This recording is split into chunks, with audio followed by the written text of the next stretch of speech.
नमस्कार, आप देख रहे हैं आज की ताजा खबर और मैं हूं आपके साथ अर्पिता आर्या। दिल्ली के देवरी से आम आदमी पार्टी के विधायक प्रकाश जारवाल को गिरफ्तार कर लिया गया है। प्रकाश जारवाल के साथ ही उसके एक साथी को भी गिरफ्तार किया गया। मामला दिल्ली के नेप सराय में रहने वाले एक डॉक्टर की खुदकुशी से जुड़ा है, जिसने अपने सुसाइड नोट में आम आदमी पार्टी के विधायक प्रकाश जारवाल पर गंभीर आरोप लगाए थे, जिसके बाद उनके खिलाफ गैर जमानती वारंट भी जारी हुआ। दिल्ली पुलिस अब विधायक से डॉक्टर खुदकुशी मामले में पूछताछ कर रही है। वहीं आम आदमी पार्टी के विधायक जारवाल ने अपने ऊपर लगे सारे आरोपों को झूठा बताया और इसे राजनीतिक साजिश करार दिया। डॉक्टर खुदकुशी मामले में आप विधायक को गिरफ्तार किया गया है। हालांकि विधायक का ये कहना है कि उन पर ये सारे जो आरोप लग रहे हैं वो बेबुनियाद हैं, झूठे हैं और साथ ही साथ इसे राजनीतिक साजिश भी करार दिया गया है। अब तमाम मामले पर उनसे पूछताछ भी होगी।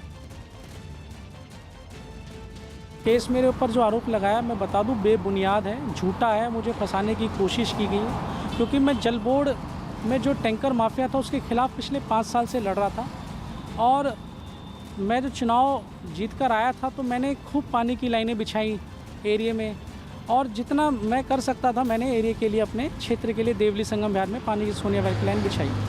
अब जो आरोप लगाए गए हैं कि मैंने उनकी पेमेंट रुकवा दी, गाड़ियाँ हटवा दी, ये सब बेबुनियाद झूठे आरोप हैं। केंद्रीय गृह मंत्री अमित शाह ने ट्वीट कर अपनी बीमारी की खबरों को अफवाह बताया। उन्होंने ट्वीट कर कहा कि वो पूरी तरह से ठीक है और उन्हें किसी तरह की कोई बीमारी नहीं है। वहीं अफवाह फैलाने के आरोप में गुजरात पुलिस ने 4 लोगों को हिरासत में लिया है। बीजेपी अध्यक्ष जेपी नड्डा ने भी कहा कि भगवान अफवाह फैलाने वालों को सद्बुद्धि दे।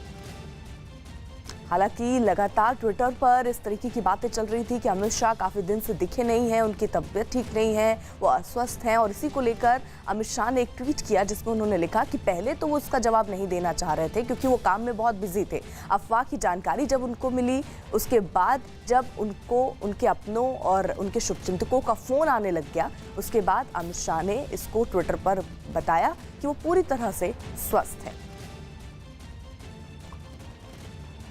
अपने ट्विटर अकाउंट पर गृह मंत्री अमित शाह ने एक चिट्ठी भी डाली है और उन्होंने इसमें लिखा है कि पिछले कुछ दिनों से कुछ मित्रों ने सोशल मीडिया के माध्यम से मेरे स्वास्थ्य के बारे में कई मनगढ़ंत अफवाहें फैलाई। यहाँ तक कि कई लोगों ने मेरी मृत्यु के लिए भी ट्वीट कर दिया और दुआ मांगी है। देश इस समय कोरोना जैसी वैश्विक महामारी से लड़ रहा है और देश के गृह मंत्री के नाते देर रात तक अपने कार्यों में व्यस्त रहने के कारण मैंने इन सब पर ध्यान नहीं दिया। जब ये मेरे संज्ञान में आया तो मैंने सोचा कि ये सभी लोग अपनी काल्पनिक सोच का आनंद लेते रहे हैं, इसलिए मैंने कोई स्पष्टता नहीं की। लाखों कार्यकर्ताओं और मेरे शुभचिंतकों ने जब विगत 2 दिनों से काफी चिंता व्यक्त की, उनकी चिंता को नजरअंदाज नहीं कर सकता। इसलिए मैं स्पष्ट करना चाहता हूं कि मैं पूर्ण रूप से स्वस्थ और मुझे कोई बीमारी नहीं है।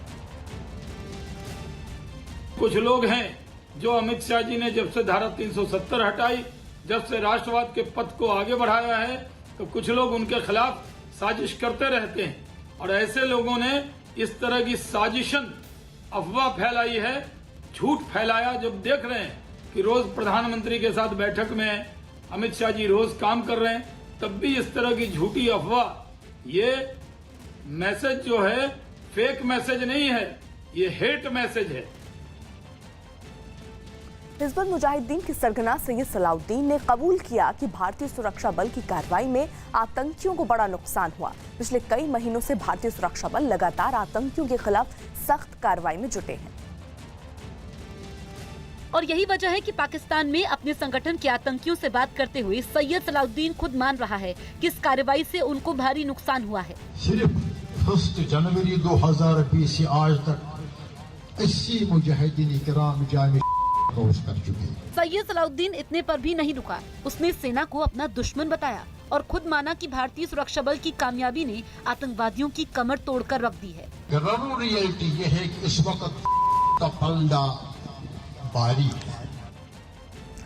अहमदाबाद से कई मजदूरों को लेकर एक ट्रेन उत्तर प्रदेश के उरई स्टेशन पहुंची। ये मजदूर लॉकडाउन की वजह से फंस गए थे, जिनको लेकर एक ट्रेन उत्तर प्रदेश के उरई स्टेशन पर पहुंची। नियमों का पालन करवाने और सभी यात्रियों को आगे भेजने के लिए भी स्टेशन पर कई इंतजाम किए गए। जगह जगह पर पुलिस वाले भी तैनात दिखे। ट्रेन से उतरते ही इन सभी लोगों को तय दूरी पर लाइन से खड़ा कर दिया गया और वहां मौजूद डॉक्टर ने इन सभी के शरीर का तापमान भी मापा। जिसके बाद सभी लोगों को स्टेशन के बाहर बैठा दिया गया। वहाँ भी सोशल डिस्टेंसिंग का पूरा ध्यान रखा गया। पुलिस वालों ने बताया कि स्टेशन से इन सभी लोगों को बसों में बैठाकर गांव तक भेजा जाएगा। करीब हमारी 44 बसें लगी हैं जो इनको उनके गंतव्य तक पहुंचाने का काम करेंगे। ट्रेन से लौटे इन मजदूरों ने किराया वसूलने का भी आरोप लगाया। 610 रुपए बस के अंदर ही ले लिया, इसके बाद टिकट दिया रेलवे ने, इसके बाद यहाँ से बैठा के यहाँ उतरे। मोरक्को में कोरोना वायरस के खिलाफ लड़ाई में ड्रोन का भरपूर इस्तेमाल किया जा रहा है। इस अफ्रीकी देश में कोरोना के अब तक 5000 मरीजों का पता चल चुका है और 180 से ज्यादा लोगों की मौत हो चुकी। और यही वजह रही कि वहां इस बीमारी को फैलने से रोकने के लिए ड्रोन की भी मदद ली गई। केमिकल भरे डिब्बे को ड्रोन के साथ जोड़ दिया गया और इसके जरिए अलग अलग इलाकों को सैनिटाइज किया गया। Ces drones la pulvérisateur pour vraiment les déployer partout. दवाओं का छिड़काव करने के अलावा ड्रोन की मदद से पूरे इलाके पर नजर भी रखी जा रही है। साथ ही किसी भी सरकारी आदेश को लोगों तक पहुंचाने के लिए या नई सुविधाओं का ऐलान करने के लिए भी ड्रोन का ही इस्तेमाल हो रहा है। इस बीच बड़ी खबर, महाराष्ट्र में कोरोना के मरीजों की संख्या 20,000 के पार पहुंच गई है। अकेले मुंबई में पिछले 24 घंटों में कोरोना के 722 नए मरीज मिले हैं, जिसके बाद मुंबई में कोरोना के मरीजों की संख्या 12,000 के आंकड़े को पार कर गई है। यही नहीं, मुंबई में पिछले 24 घंटों में 27 कोरोना मरीजों की मौत भी हुई, जिससे मुंबई में कोरोना से मरने वालों की संख्या 489 हो गई है। राज्य में कोरोना से मरने वालों का आंकड़ा 780 करीब पहुंच चुका है। तो जिस तरीके के ये आंकड़े हैं, जरा अंदाजा लगाइए कि स्थिति मुंबई की क्या होगी अगर हम पिछले 24 घंटे की बात करें और 20,000 के पार ये पहले तो संख्या पहुंच गई और पिछले 24 घंटे में कोरोना के 722 नए मरीज मिले हैं, जिसके बाद मुंबई में कोरोना के मरीजों की संख्या 12,864 हो गई है। और यही नहीं, मुंबई में पिछले 24 घंटे में 27 कोरोना मरीजों की मौत भी हुई है, जिससे मुंबई में कोरोना से मरने वालों की जो संख्या है वो भी बढ़ गई है। मुंबई में लॉकडाउन के बीच देर रात एक आदमी ने तेज धार हथियार से पुलिस वालों पर हमला कर दिया। जानकारी के मुताबिक देर रात कुछ पुलिस वाले अपनी ड्यूटी पर तैनात थे, तभी एक आदमी हाथ में तेज धार वाला हथियार लेकर पैदल जाता हुआ दिखा। पुलिस ने उसे रोकने की कोशिश की तो वो भागने लगा। पुलिस वाले उसे पकड़ने की कोशिश की तो उस आदमी ने पुलिस वाले पर हथियार से हमला कर दिया, जिससे पुलिस वाला घायल हो गया। बताया जा रहा है कि हमला करने का आरोपी एक आर्किटेक्ट है और पुलिस ने आरोपी को गिरफ्तार कर लिया है। तो ये तस्वीरें, हालांकि एक शख्स जो आपको बगल में दिख रहा होगा, ये धारदार तलवार लेकर यहाँ से हथियार लेकर घूमता जा रहा था। तभी पुलिस वाला इसे रोकने की कोशिश करता नजर आया, लेकिन उसके बाद पुलिस वाले को ही घायल करके ये जो शख्स है वो भागने लगा। हालांकि बाद में इसे पकड़ा गया।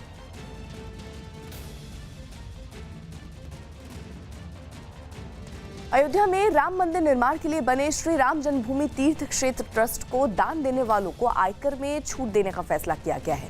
सरकार ने इस ट्रस्ट को दान दिए जाने वाले पैसे पर एटीजी के तहत इनकम टैक्स में छूट देने का फैसला किया। ट्रस्ट के महासचिव चंपत राय ने इस फैसले पर खुशी जताई और कहा कि इससे राम मंदिर के लिए दान देने वालों को सुविधा होगी। धारा एटीजी के तहत सभी धार्मिक ट्रस्टों को छूट नहीं दी जाती है। कुछ ही मंदिर और मठ ऐसे हैं जिन्हें एटीजी के तहत ये छूट मिली है।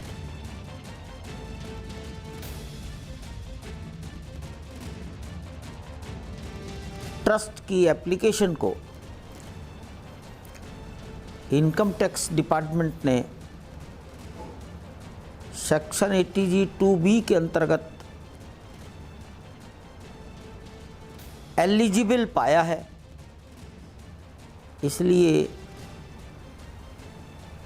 इस क्लॉज में ट्रस्ट के फेवर में नोटिफिकेशन गजट हुआ है। तमाम ऐसे लोग, ऐसे श्रद्धालु, ऐसे लोग जिनके मन में आस्था है, वो दान देना चाहते हैं, उनको एटीजी तहत छूट मिलेगी और एक भव्य राम मंदिर बनेगा जो इस देश और दुनिया में एक मिसाल के तौर पर देखा जा रहा था और देखा जाएगा। मैं हर दल के और धर्म के लोगों को कहूंगा कि उन्होंने भारत के लोकतंत्र को और पंथ संभाव सर्वधर्म संभाव को, एक देश एक जन, इसको मजबूत दिखाने के लिए और करने के लिए सभी ने भारत सरकार के इस निर्णय का अभिनंदन करना चाहिए। कोरोना के खतरे के बीच हॉलैंड के एम्स्टर्डम में एक रेस्टोरेंट ने खास तरह के पॉट बनाए। इन सभी पॉट को कांच से बनाया गया, जिनमें बैठकर लोग खाते पीते नजर आए। कोरोना वायरस से खतरे के बीच कई दिनों बाद लोग अपने घरों से बाहर निकले और नदी किनारे बने इस खास पॉट में बैठकर खाने का स्वाद लेते नजर आए। रेस्टोरेंट की तरफ से वहां आए लोगों की सुरक्षा का भी पूरा ध्यान रखा गया। वहां के कर्मचारियों को पॉट के अंदर जाने की इजाजत नहीं दी गई। लोगों तक खाना पहुंचाने के लिए हर पॉट में खिड़की नुमा एक चीज बनाई गई, जिसके जरिए कर्मचारी अंदर खाना पहुंचाते नजर आए। इस दौरान वो अपने चेहरे पर शील्ड लगाए भी दिखे। दिन के अलावा रात में भी कई लोग वहां पर कैंडल लाइट डिनर करने पहुंचे। रात के वक्त वहां का नजारा बेहद खूबसूरत दिखाई दिया। लॉकडाउन के बीच यूपी के मुरादाबाद में कुछ लोगों ने चोरी के एक आरोपी को पेड़ से बांधकर बेरहमी से पीट दिया। जिस वक्त ये घटना हुई वहां कई लोग मौजूद थे और इन लोगों ने चोरी के आरोपी को पेड़ से बांधकर बेरहमी से पीट दिया। इस दौरान वहां भारी भीड़ भी दिखाई पड़ी, जिसका एक वीडियो भी सामने आया। वीडियो में एक आदमी पेड़ से बंधे लड़के पर लात और घूंसों से वार करता दिखा। कुछ देर बाद वहां मौजूद कुछ दूसरे लोग भी पेड़ से बंधे लड़के पर टूट पड़े और ताबड़तोड़ पिटाई शुरू कर दी। पेड़ से बंधा आरोपी दर्द से छटपटाता रहा। भीड़ के बीच से एक दूसरा आदमी बीच बचाव के लिए आगे बढ़ा, लेकिन उसे धक्का देकर हटा दिया गया। इतने में वहां एक और आदमी हाथ में डंडा लिए आया, जिसे लोगों ने रोक लिया। बताया गया कि लड़के के बेहोश होने तक लोग इसी तरह इसे पीटते रहे। वहीं इस वीडियो के वायरल होने के बाद पुलिस जांच में जुट गई। लॉकडाउन के बीच दिल्ली एनसीआर से यूपी की ओर पैदल जा रहे सैकड़ों मजदूरों को मथुरा में हरियाणा यूपी बॉर्डर पर पुलिस ने रोक दिया। ये मजदूर उत्तर प्रदेश और बिहार के बताए गए, जिन्हें हरियाणा और यूपी की सीमा पर मथुरा इलाके में यूपी पुलिस की चेक पोस्ट पर तैनात जवानों ने रोक दिया।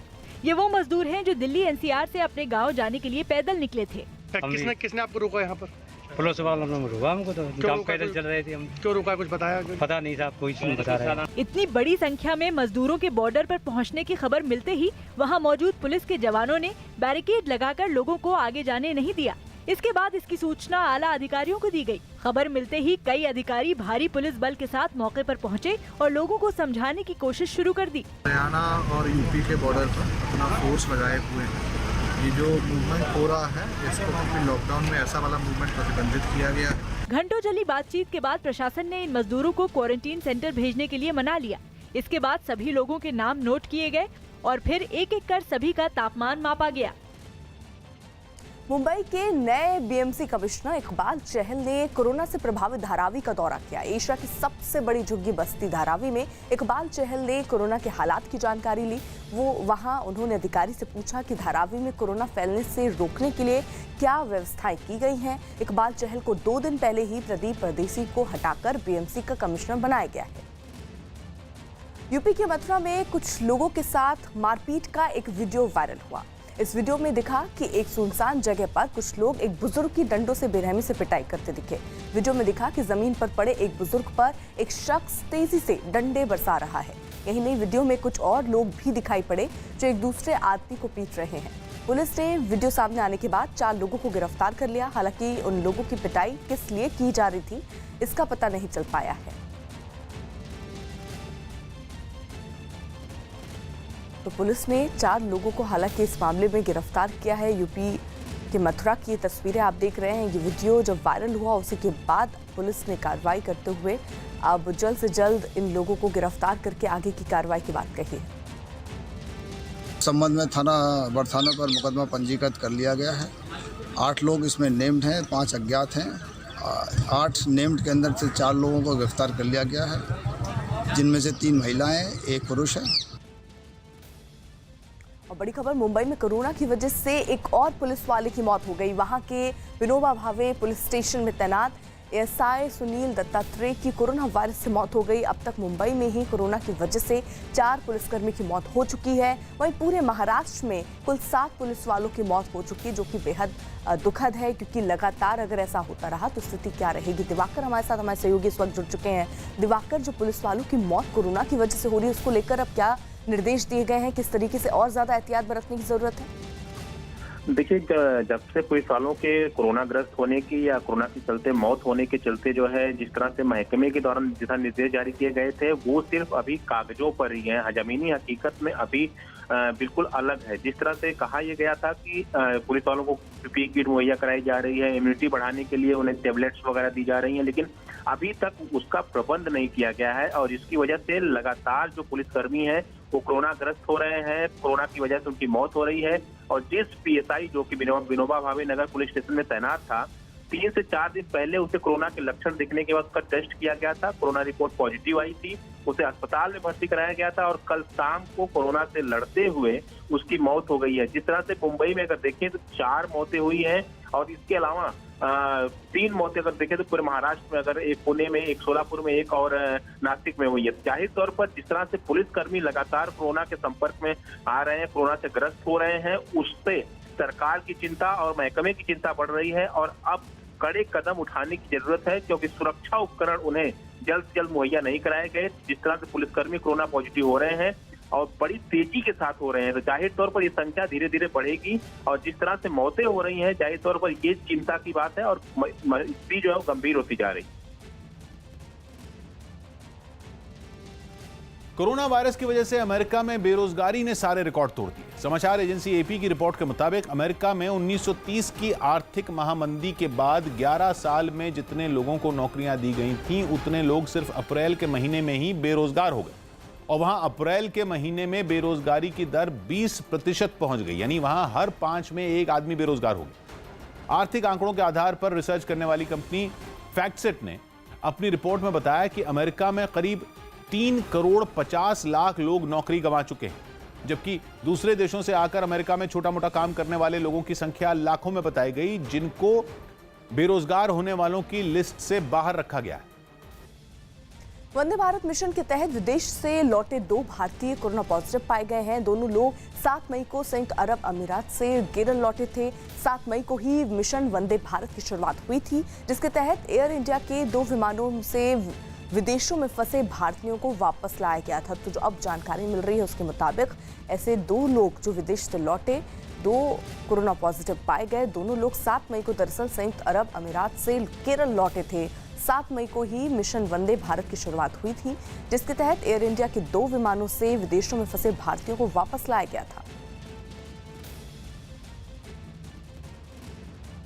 लॉकडाउन की वजह से मुंबई में फंसे मजदूरों को पुलिस वालों ने गांव लौटने से रोक दिया। ये सभी मजदूर पैदल ही अपने अपने गांवों की तरफ चल दिए थे, जिनमें कई छोटे बच्चे भी शामिल थे। ईस्टर्न एक्सप्रेस हाईवे पर पैदल ही उत्तर प्रदेश के अपने गांव लौट रहे इन मजदूरों को पुलिस वालों ने रोक दिया और वापस जाने को कहा। हालांकि इन मजदूरों की वहां मौजूद पुलिस वालों से बहस भी हुई और इन सभी ने सरकार पर उनकी मदद नहीं करने का भी आरोप लगाया।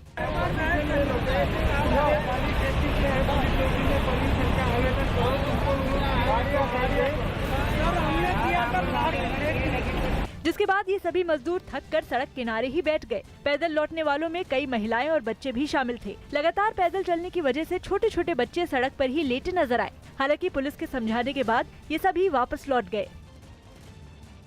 गुजरात के सूरत में गांव लौटने की जिद पर अड़े मजदूरों को पुलिस वालों ने दौड़ा दिया। ये सभी मजदूर गांव जाने के लिए भारी संख्या में सड़कों पर जुट गए थे, जिनको पुलिस वालों ने रोका और दौड़ा दिया। जिसके बाद मजदूरों की भीड़ एक सड़क पर दौड़ती हुई नजर आई। सोशल डिस्टेंसिंग तो छोड़िए, ये लोग खुद को बचाने के लिए बदहवास होकर दौड़ते दिखाई दिए। सड़क पर दौड़ते मजदूरों को जिस गली में भी छिपने की जगह मिली वो वहां जाकर छिप गए। इस पूरे इलाके में हर तरफ मजदूर ही मजदूर दिखे। इससे पहले इन मजदूरों ने उन्हें गांव भेजने और पीने के पानी की कमी पर हंगामा किया। जानकारी मिलते ही पुलिस वाले इन मजदूरों को समझाने के लिए पहुँचे और सभी से शांत रहने की अपील की। अभी जो प्रोसीजर चल रहा है आपको यहाँ से भेजने का, उसमें पुलिस का सहयोग करो, शांति रखो। लेकिन पुलिस के समझाने के बाद भी इन मजदूरों का हंगामा जारी रहा और ये पैदल ही गांव की तरफ बढ़ने लगे। जिसके बाद पुलिस ने इन सभी को रोकने के लिए लाठीचार्ज कर दिया। वंदे भारत मिशन के तहत विदेश से भारतीयों के आने का सिलसिला जारी है। इसके तहत लंदन के हीथ्रो हवाई अड्डे से 329 भारतीयों को लेकर एयर इंडिया का विमान रात 1:30 बजे मुंबई एयरपोर्ट पर पहुंचा। इन सभी लोगों का मेडिकल टेस्ट किया गया। विदेश से आए सभी लोगों को 14 दिन तक क्वारंटीन किया जाएगा। जो यात्री मुंबई के हैं उन्हें वहीं के किसी होटल में 14 दिन तक रखा जाएगा। मुंबई के बाहर के लोगों को राज्य ट्रांसपोर्ट की बस से उनके जिलों तक ले जाया जाएगा, जहां उनको भी 14 दिन तक क्वारंटीन किया जाएगा। तो मुंबई लौटे 329 ये भारतीय, कुछ लोग भावुक भी इस वक्त पर हो गए जो काफ़ी वक्त से आना चाह रहे थे यहाँ। और जब वंदे भारत मिशन के तहत विदेश से ये भारतीय आए हैं तो उसके बाद एयरपोर्ट पर कुछ लोग रोते हुए भी नजर आए। इसके तहत लंदन के हीथ्रो हवाई अड्डे से 329 भारतीयों को लेकर एयर इंडिया का जो विमान है वो रात 1:30 बजे मुंबई एयरपोर्ट पर पहुंचा और इन सभी लोगों का फिलहाल मेडिकल टेस्ट किया गया। विदेश से आए सभी लोगों को 14 दिन तक क्वारंटीन किया जाएगा। जो यात्री मुंबई के हैं उन्हें किसी होटल में वहीं के 14 दिन तक रखा जाएगा। बाकी जो और राज्यों के हैं उनको राज्य ट्रांसपोर्ट की बस से उनके जिलों तक ले जाया जाएगा।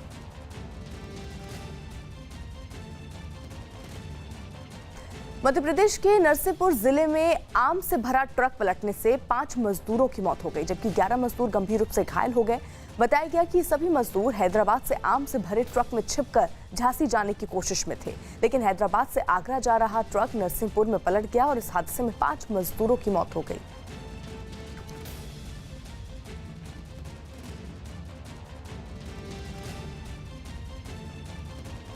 ये ट्रक हैदराबाद से आगरा की ओर जा रहा था। इसमें 18 मजदूर मतलब कुल मिला के 18 लोग थे, ड्राइवर कंडक्टर और मजदूर को मिला के 15 मजदूर थे, 2 शायद ड्राइवर थे और 1 कंडक्टर था। ये प्राइमरी से जानकारी लगी है। ये सभी लोग यूपी के लिए निकले थे और फाटा के पास इनका ट्रक पलट गया। ट्रक पलटने से जो छत के ऊपर बैठे हुए जो मजदूर थे वो नीचे गिर गए। 18 लोगों में से कुल मिला के अभी 5 लोगों की डेथ हुई है।